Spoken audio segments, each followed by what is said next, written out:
terlalu tegang, kita rileks saja, kita berdiskusi terkait dengan topik hari ini yang mudah-mudahan bisa bermanfaat untuk teman-teman kalau misalnya ingin memulai startup gitu ya. Saya izin teman-teman untuk share ya. Oke.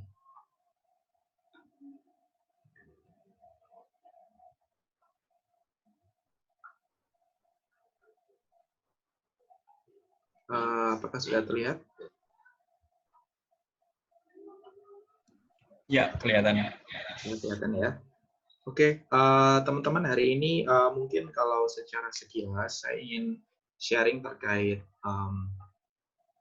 dari inisiatif yang saat ini sedang saya kerjakan yang dulu saya mulai ketika baru kuliah dan saya pikir ada satu potensi yang menurut saya itu sangat-sangat besar suatu saat nanti di sektor pendidikan.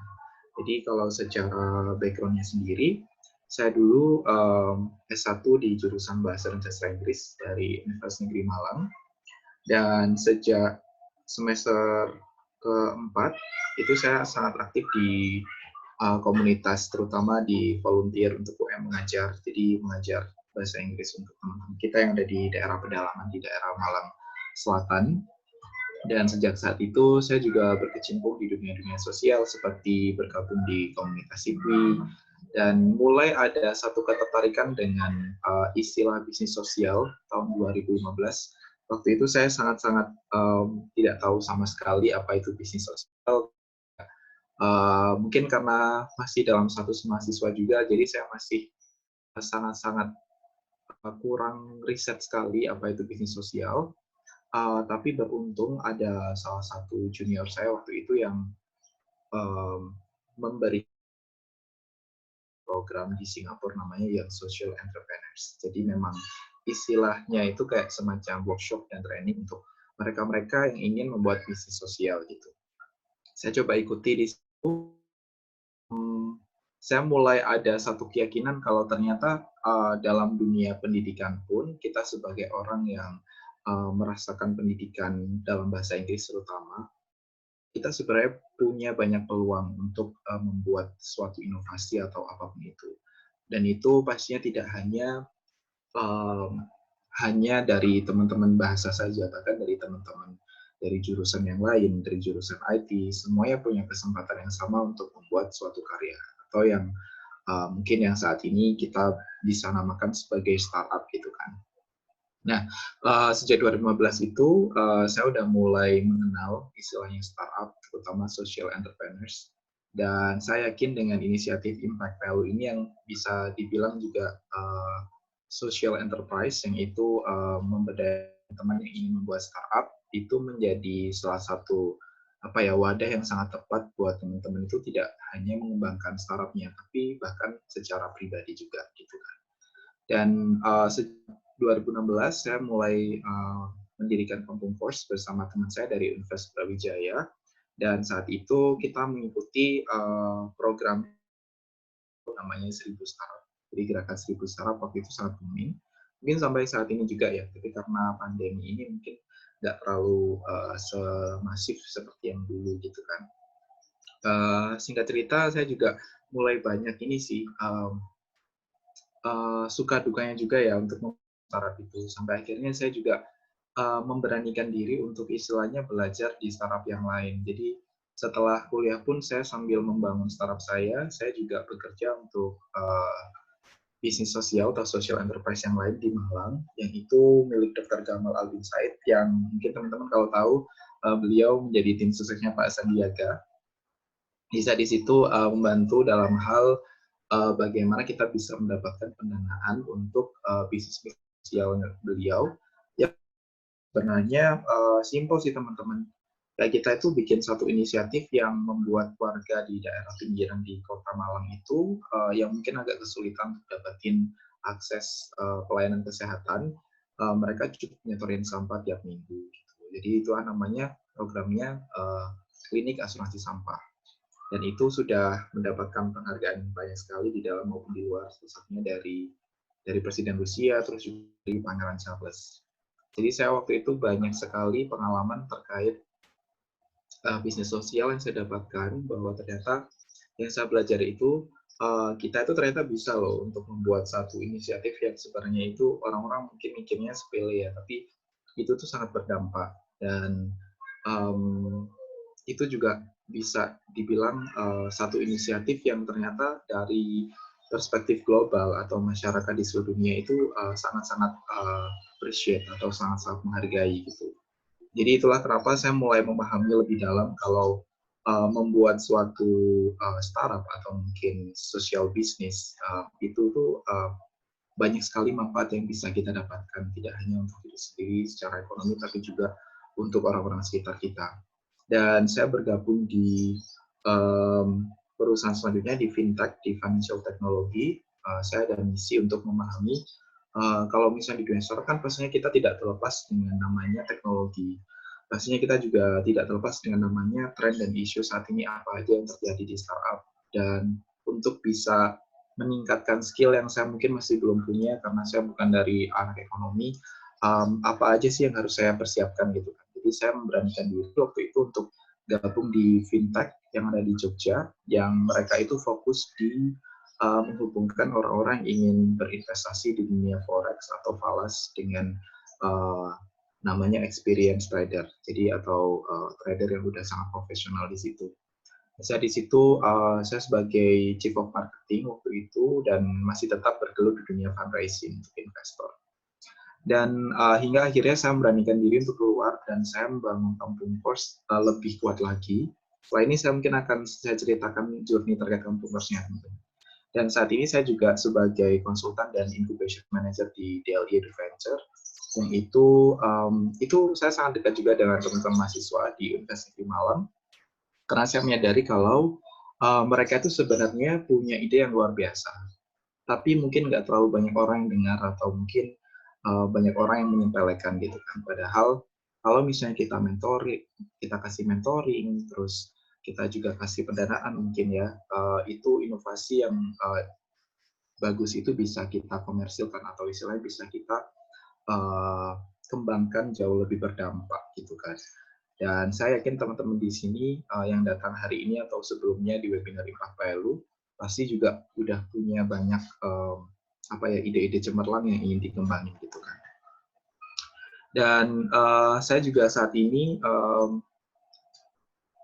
salah satu co-founding team dari Why Not Southeast Asia. Jadi ini merupakan komunitas di ASEAN yang saya bangun dengan teman-teman dari tim Wisely.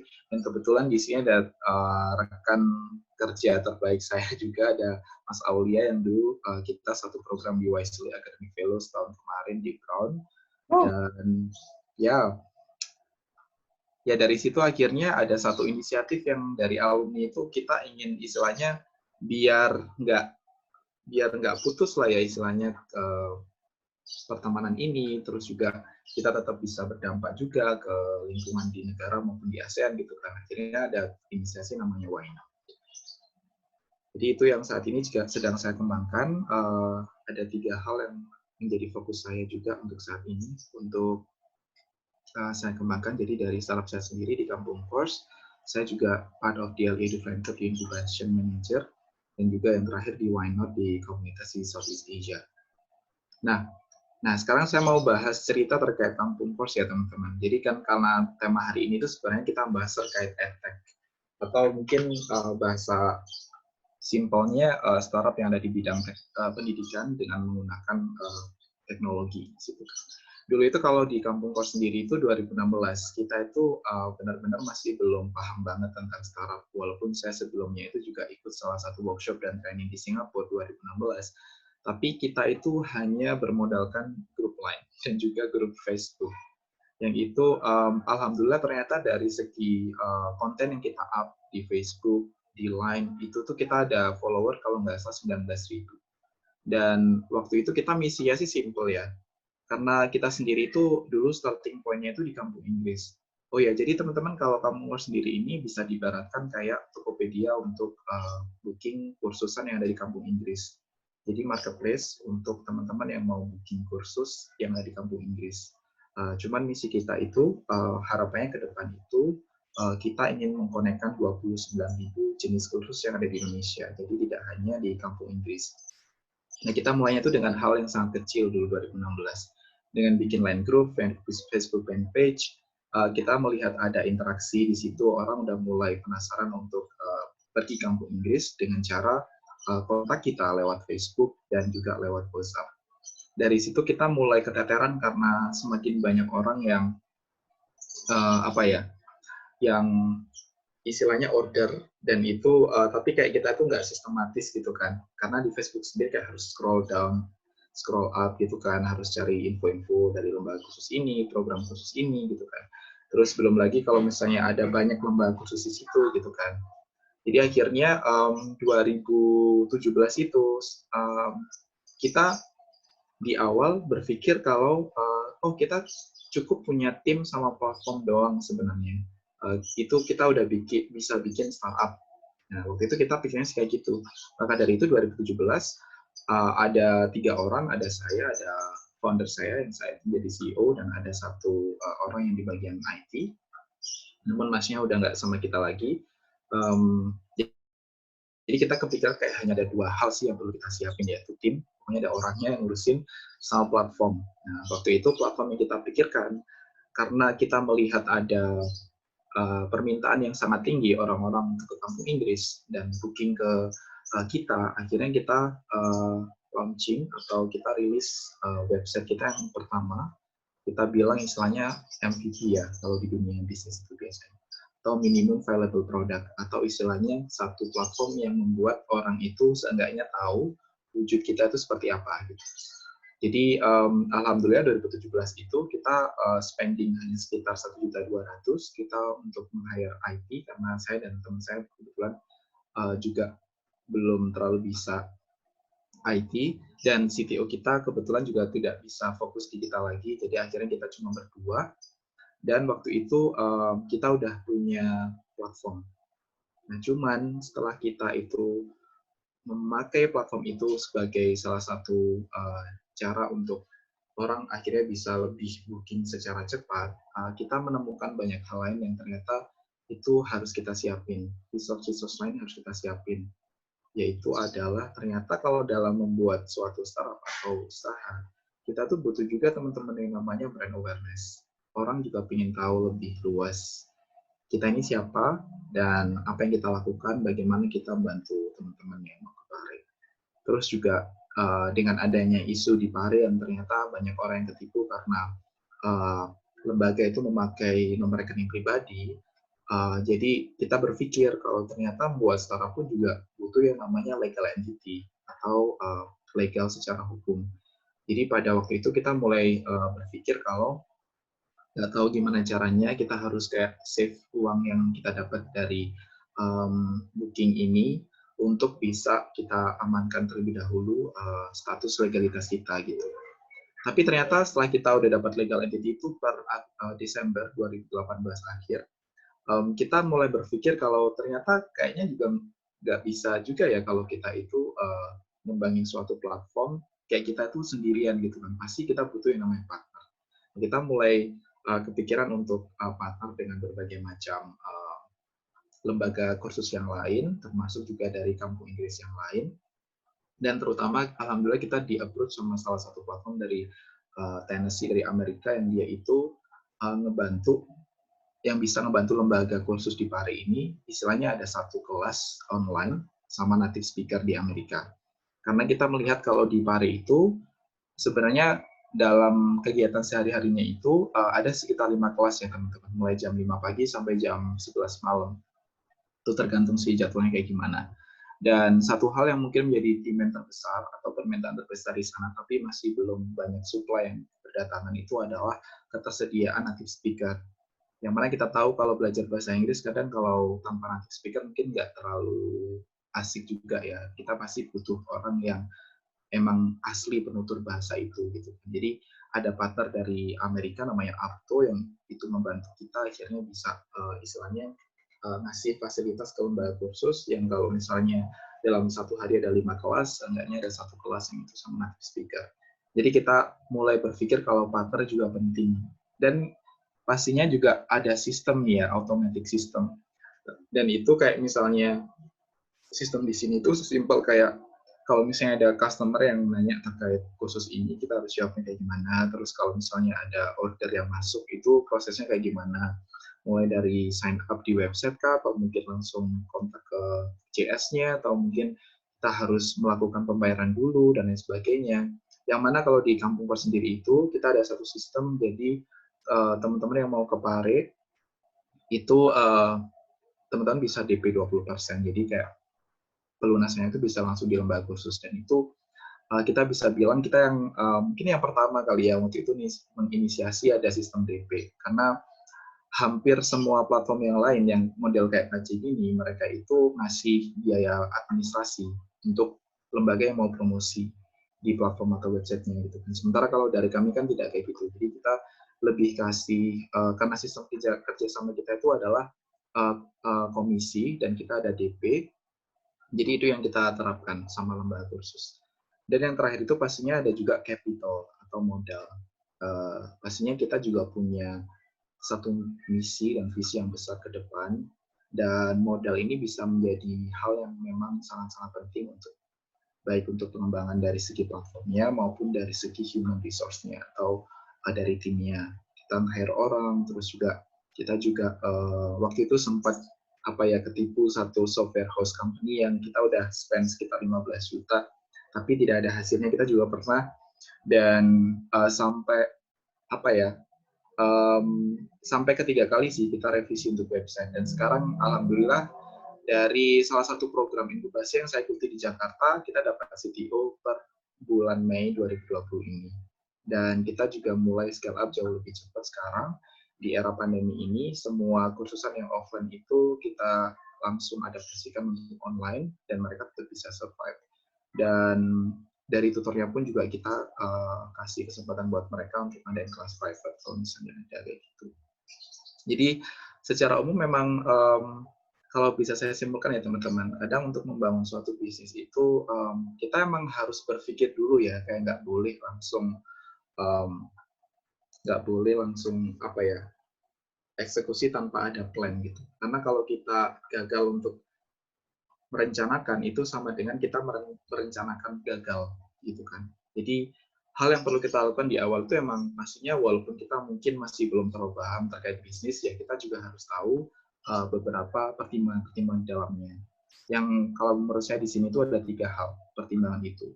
Jadi pertama terkait personal readiness, jadi dari kesiapan kita. Yang kedua dari business readiness, kesiapan bisnis kita.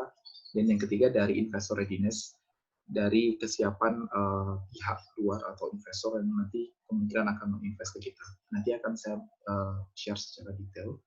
Nah, sebenarnya kalau melihat dari landscape education technology di dunia, ini saya hanya fokus di dunia pendidikan aja. Banyak sekali inovasi-inovasi pendidikan itu teman-teman, yang itu bervariasi ya, mulai dari mungkin kalau misalnya ada yang mau bikin digital courseware, terus ada juga yang student management system, ada juga yang student financing, ada yang LMS learning management system, ada yang VR, AR, robotics, ada yang personalized learning, testing and assessment, dan macam-macam. Jadi di dunia sendiri kita tahu dengan beragam banyak servis yang ditawarkan oleh perusahaan di bidang pendidikan ini, itu pastinya ada salah satu alasan kenapa mereka membuat itu, dan alasan itu pastinya adalah dari permasalahan apa yang mereka temukan. Jadi selalu berpikir kalau ketika kita membuat suatu inovasi itu, kita juga harus tahu masalah apa sih yang sedang kita hadapin, dan kira-kira permintaan apa yang saat ini itu sedang banyak digandrungi dicari oleh banyak orang di situ. Dan dari situ itu dari perspektif global ya teman-teman. Sekarang kalau misalnya di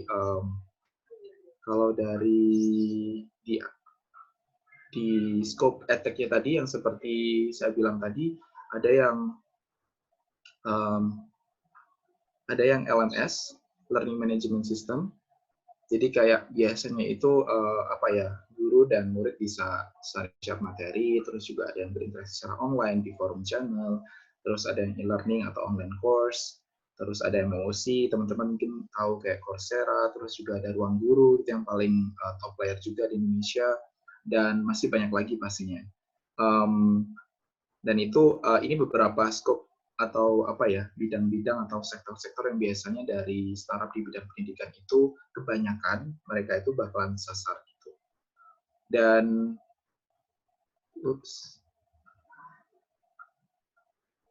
oh iya, saya tadi lupa, ini tadi kayak ke-skip ya. Di Asia sendiri, kalau bisa lihat ya teman-teman, ini ada top 50 Southeast Asia Education Technology. Atau istilahnya startup-startup di bidang pendidikan di Asia ini tuh yang paling maju dan paling apa ya dikenal dan mungkin sudah memiliki apa ya stabilitas perusahaan yang cukup mumpuni. Itu apa aja sih jenis-jenisnya? Nah, ruang guru kira-kira di mana itu? Ini ternyata di bagian learner support tutoring atau test preparation. Emang benar banget ya. Karena di ruang guru kan emang ada apa ya, les-lesan untuk anak-anak SMA, terus ada tutoring juga, ada test preparation kalau misalnya untuk masuk ke SBMPTN dan lain sebagainya. Tapi ternyata di bidang education technology itu juga ada juga nih teman-teman yang ternyata di bidang finance. Jadi kayak ngasih pembiayaan juga. Nah, itu bisa juga jadi salah satu terobosan untuk teman-teman kalau misalnya mau memikirkan, oh saya kayak tertarik di sini deh. Ada juga yang terkait language learning, ini yang saya suka juga. Ada Cakap, ada bahasu.com. Cakap biasanya kayak teman-teman mau belajar bahasa Mandarin atau bahasa Inggris melalui online tutoring juga di situ. Ada skill and jobs, ini ada mau belajar apa, ada greens.com, terus juga ada management and learning environments, terus ada higher education, terus ada verification. Jadi macam-macam lah ya teman-teman istilahnya kalau bahas terkait sektor-sektor apa sih yang sekarang lagi populer di dunia education teknologi startup di Indonesia. Terus ini kalau dari lingkup Asia, nah, kalau di Indonesia sendiri, top player itu ini saya ambil dari Daily Social Report tahun ini, 2020. Market leader untuk di bidang pendidikan masih dipegang oleh Ruang Guru. Jadi kalau misalnya bisa dibilang di sini awareness-nya itu yang sangat-sangat tinggi juga ya, karena mereka udah kayak hampir seluruh provinsi itu istilahnya udah kenal lah yang namanya istilahnya Ruang Guru. Tapi juga nggak kalah juga ada Zenius, ada Skill Academy, ini juga punya Ruang Guru yang lebih fokus di skill. Terus ada juga mau belajar apa, terus ada Bahaso, Cakap, Akademi, dan masih banyak lagi.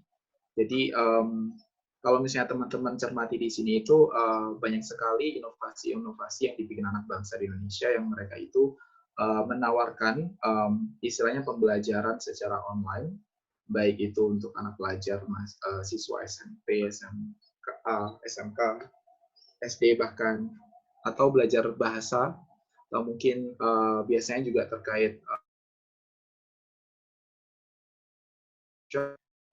dan masih banyak lagi juga. Nah, sebenarnya kalau dari life cycle-nya startup sendiri secara umum itu, sebelum kita itu launching ya, kayak tadi saya cerita kalau kita sebelum akhirnya membuat website, pasti di situ ada pertimbangan. Nah, pertimbangan itu yang teman-teman bisa mulai persiapkan mulai dari sekarang gitu. Jadi yang pertama itu memang dari segi konsep, teman-teman tahu siapa yang akan menjadi target sasaran pemakai dari service atau produk yang teman-teman berikan. Dan dari situ juga perlu ada analisis dari segi harga, dan termasuk juga kalau misalnya ada startup atau inovasi yang mirip kayak teman-teman itu, kurang lebih teman-teman cara memposisikan dengan startup yang lain itu seperti apa. Ini dari segi analisis kompetisi ya. Pastinya harus ada yang namanya keunikan yang teman-teman berikan di situ. Di Kampungkor sendiri kalau mungkin saat ini memang kita pakai website, kita juga harus tetap ada satu keunikan yang harus kita kasihkan gitu kan. Dengan adanya sistem DP tadi yang saya share seperti awal, itu jadi salah satu mungkin bisa jadi salah satu unique selling value proposition kita. Dan kita juga nggak minta biaya admin juga. Jadi mungkin dari segi lembaga juga tidak diberatkan, karena yang kita terapkan konsepnya di sini adalah kita boleh untuk sharing komisi kalau ada pelajar atau mahasiswa yang daftar. Kalau nggak ada, berarti kita nggak usah kayak gitu. Dan baru dari situ kita juga mempersiapkan kan kayak resource apa aja nih yang dibutuhkan untuk membangun platformnya. Misalnya dari datanya. data harus kita kumpulkan. Kalau dari Kampumpor sendiri, case-nya itu kita kayak door to door dulu ke lembaga satu persatu, dan kayak kita itu ada permintaan ke mereka untuk mereka submit proposal dulu, yang itu isinya berapa lama beroperasi, terus juga ada program khusus apa aja, berapa harganya. Jadi basically itu kayak takes time. Itu yang harus teman-teman nikmati dulu di awal prosesnya.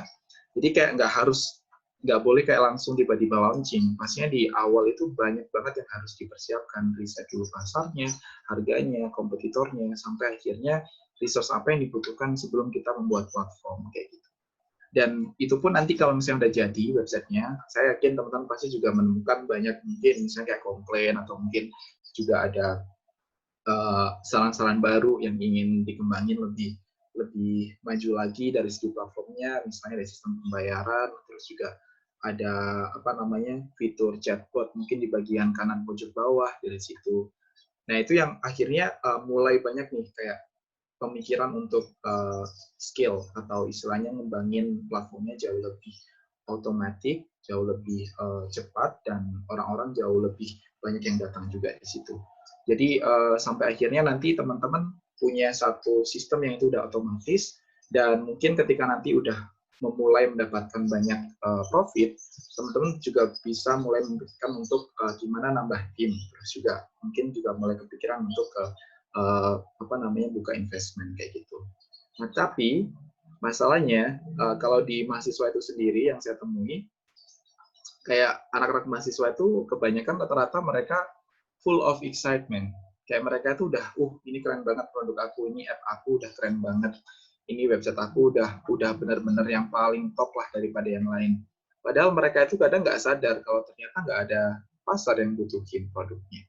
Dan kalau misalnya kita lihat kenapa banyak startup di bidang pendidikan itu gagal, ini di pendidikan dan mungkin di startup yang lain ya, itu karena there is no market need, nggak ada pasar yang butuh. Jadi kayak istilahnya kita udah spend waktu mungkin sekitar 1 tahun, ternyata itu nggak guna gitu loh. Nah itu mungkin kita harus tanya ke diri kita lagi, apa yang salah dari yang udah kita lakuin? Apakah kita udah riset dulu? Apakah kita udah melakukan price analysis dan juga competitive analysis yang sebelumnya saya share? Atau apa aja? Bisa juga ada run out of cash karena kita nggak ada funding, atau dari tim juga bisa. Tim itu sangat penting banget ya teman-teman, karena mereka inilah yang di awal itu kalau bisa mereka yang punya passion untuk bangun suatu platform, dan walaupun misalnya kita masih belum bisa generate profit dan share salary, tapi mereka masih punya passion untuk membangun terus dan mau kayak bekerja keras juga di situ. Nah mungkin kebanyakan kalau misalnya kayak ada satu tim yang itu akhirnya bubar, itu mungkin juga karena banyak konflik atau mungkin konflik of interest yang di dalamnya itu mungkin masih belum bisa diselesaikan. Nah itu juga bisa jadi salah satu penyebab startup itu juga gagal. Jadi teman-teman juga dalam posisi ini, teman-teman juga harus mulai memikirkan nih, nanti kalau misalnya saya bikin startup atau mungkin bikin inovasi, saya juga harus memikirkan pasarnya, tim saya juga, capitalnya kayak gimana gitu. Dan kalau dari spesifik secara attack-nya ini, yang gagal tuh karena poor market research, ya karena nggak riset ya, terus lack of passion, ini terlalu gegabah gitu ya, nggak sabar untuk launching. Terus ada unclarity of user and customer, jadi kayak masih belum jelas gitu. Ini sebenarnya produknya untuk siapa ya? Kan nggak bisa kayak kita cuma bilang kalau ini pokoknya untuk orang-orang. Orang-orang kan banyak, entah itu pelajar, mahasiswa, atau karyawan, macam-macam. Teman-teman harus bisa spesifik di situ. Terus ada introduction of unnecessary technology. Ada yang kayak fitur yang terlalu kebanyakan itu bisa jadi. Kayak semuanya pengen ada dalam satu platform. Kadang itu juga nggak bagus, karena ya kita tahu sendiri kayak di Gojek kan ada beberapa fitur kayak GoGlam atau Go apa ya, aku lupa yang kapan hari itu, yang akhirnya mereka kan delete ya dari aplikasinya. Itu mungkin karena memang udah nggak ada permintaan lagi.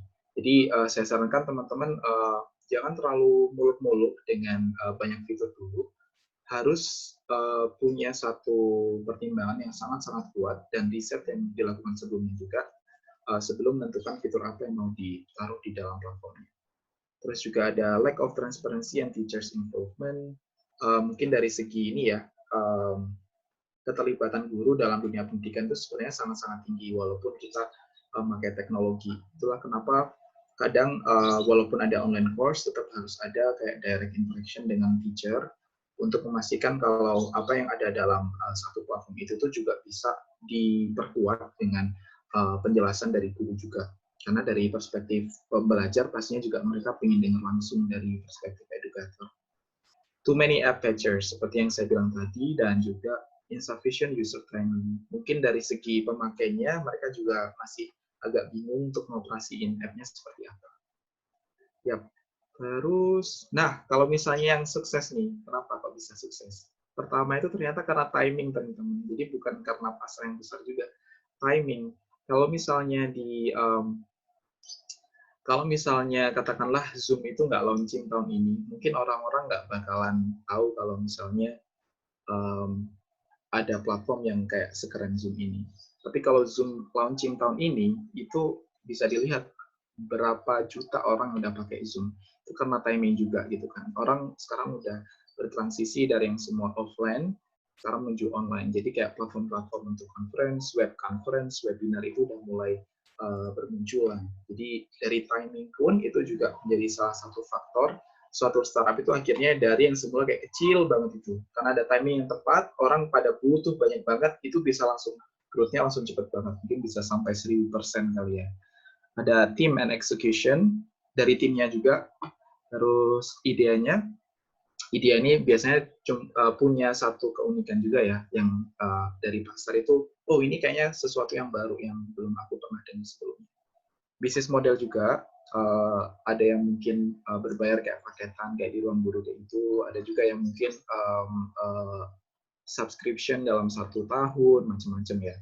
Terus funding juga. Jadi yang membuat mungkin yang membuat siapa ya, ruang guru lah mungkin ya, itu dulu akhirnya bisa berkembang pesat itu juga salah satunya mungkin dari funding yang waktu itu dikasih oleh East Venture, yang itu dari yang semula mungkin mereka hanya kayak satu area di Jabodetabek, mereka bisa langsung scale cepat di berbagai macam wilayah di Indonesia.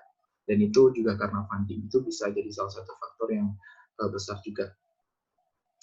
Ya, ini yang best practice dari ketika nanti kita mau udah mulai bikin startup kita masing-masing, saya sarankan teman-teman mulai mengadakan yang namanya design thinking process. Coba nanti dicari di Google design thinking process, mulai dari pemahaman masalah, terus juga mendefinisikan masalah, terus membuat MVP atau platform itu seperti apa, terus dites di pasar sampai akhirnya menemukan satu model platform yang sudah sesuai dengan kebutuhan di pasar.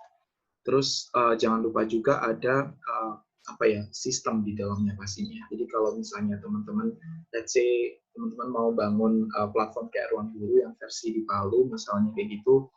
Jadi setelah bikin platformnya udah jadi, sekarang bisa mulai berpikiran untuk gimana cara membuat orang itu datang ke platform itu dan mereka istilahnya mau beli service yang ada di dalam platformnya teman-teman. Jadi udah ada sistem yang udah clear, mulai dari A sampai Z, mulai dari register, terus dapatkan layanannya, sampai pembayarannya, sampai akhirnya dapat kepuasan dari pelanggannya juga. Monetization strategy dari bisnis model, saya harap teman-teman juga nggak boleh terlalu kayak ambisius dan terlalu ingin ini pokoknya harganya harus tinggi banget. Nggak seperti itu pastinya juga harus melihat dulu dari segi kompetisinya seperti apa, terus dari segi pricing yang ditetapkan harapannya itu juga yang nggak terlalu memberatkan, sesuai dengan apa yang menjadi kebutuhan customer teman-teman, dan harapannya juga itu bisa tetap terus sesuai dengan kebutuhan yang ada di pasar.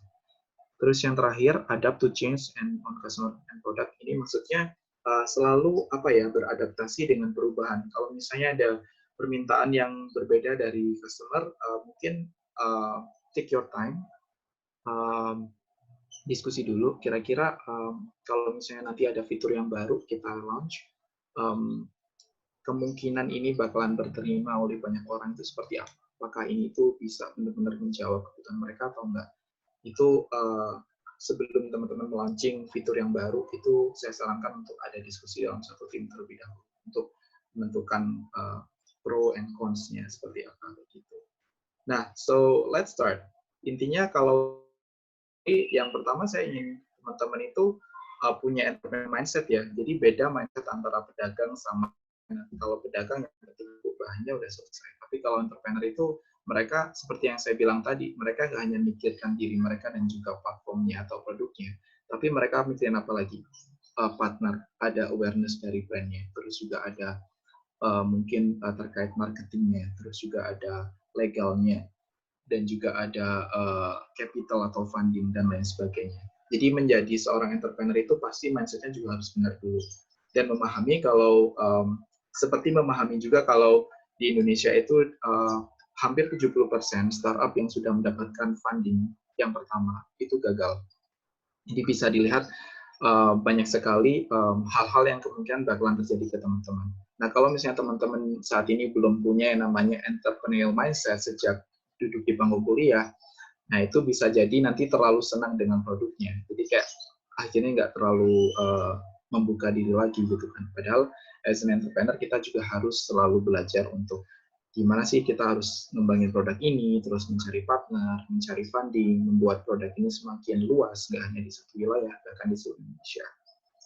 Um, karena kalau misalnya di entrepreneur itu sendiri, di anak-anak di mahasiswa itu rata-rata mereka itu credibility issue, jadi kayak istilahnya sok tahu mungkin ya. Jadi padahal mereka itu sebenarnya masih butuh skill dan juga pengetahuan yang harus dipersiapkan dulu. Ikutlah workshop, ikutlah seminar, ikutlah mungkin training terkait entrepreneurship dari para motivator apapun itu. Untuk apa? Untuk teman-teman akhirnya bisa tahu hal-hal yang salah yang sudah dilakukan oleh orang lain, nggak teman-teman lakukan lagi. Dan dengan knowledge yang teman-teman punya itu, akhirnya bisa menunjukkan teman-teman itu sebenarnya menjadi orang yang tepat untuk mengeksekusi ini. Kalau misalnya saya nggak mengeksekusi Kampung Force, itu mungkin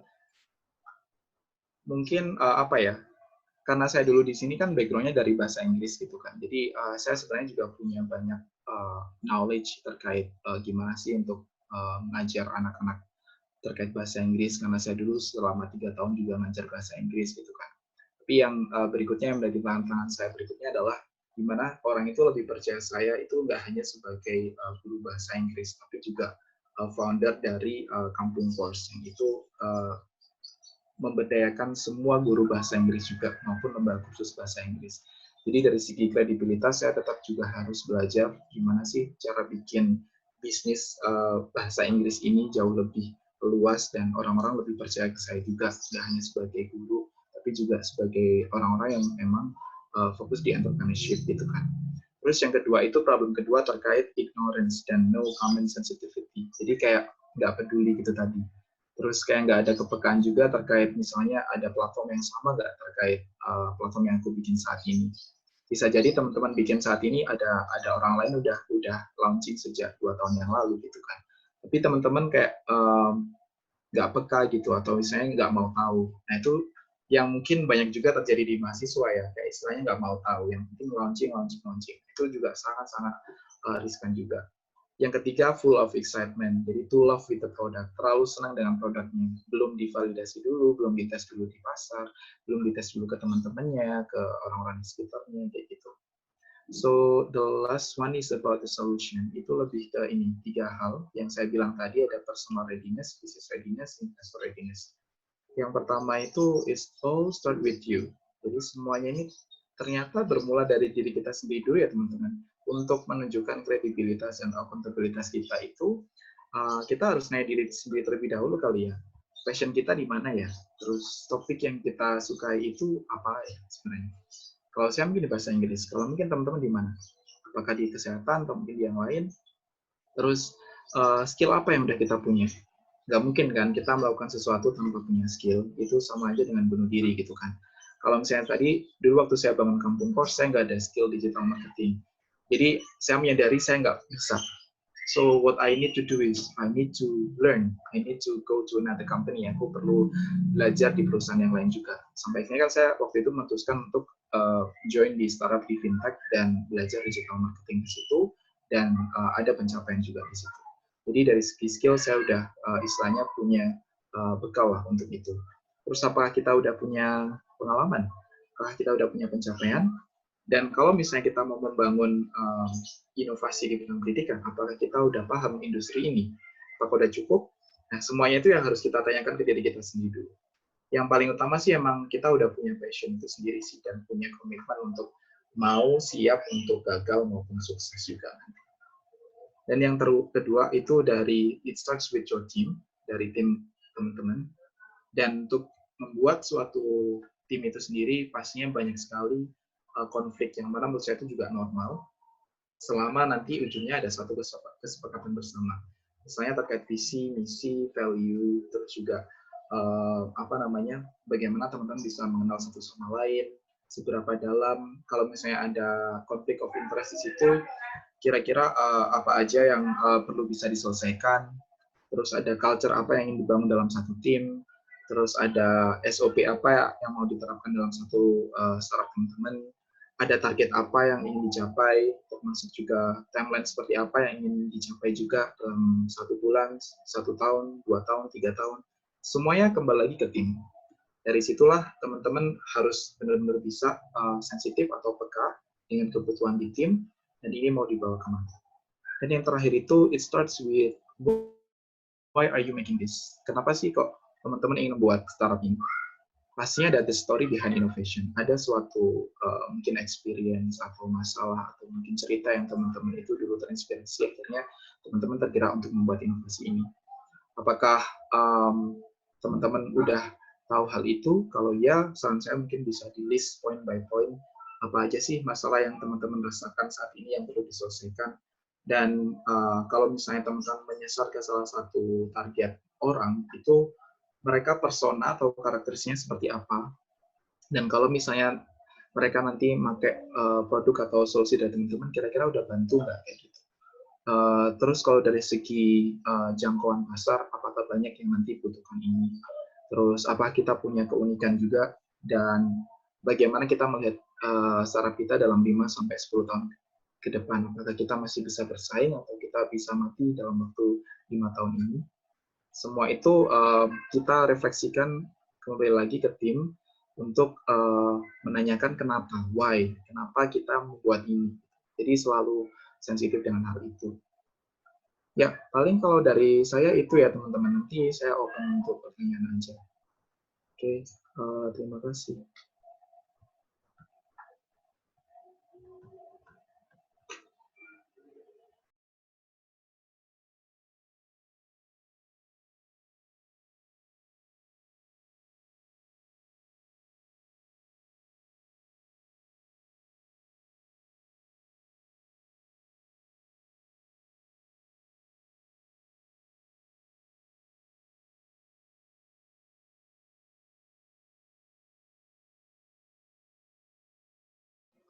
Baik, thank you Jimmy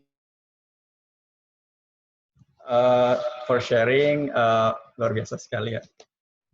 Ini kayaknya Royan tadi lagi